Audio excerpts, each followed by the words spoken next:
நீ மனசை விட்டுட்ட மகளே, நீ மனசை விட்டுட்ட மகனே.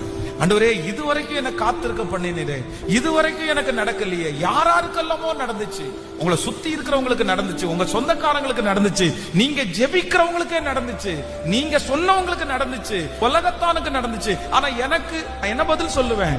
நான் எப்படி அந்த சொந்தக்காரங்களுக்கு முன்னாடி நான் நிப்பேன்?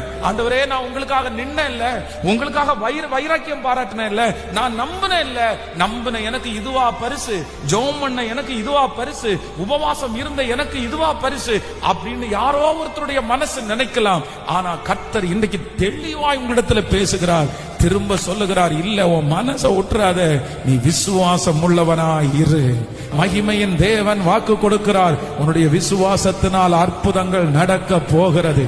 நம்பிக்கையை இழந்திராத, அந்த தடைகள் மாற போகிறது. மகளே, மகனே, அந்த விசுவாசத்தை இழந்திராதீங்க. நீ விசுவாசம் உள்ளவளாயிரு.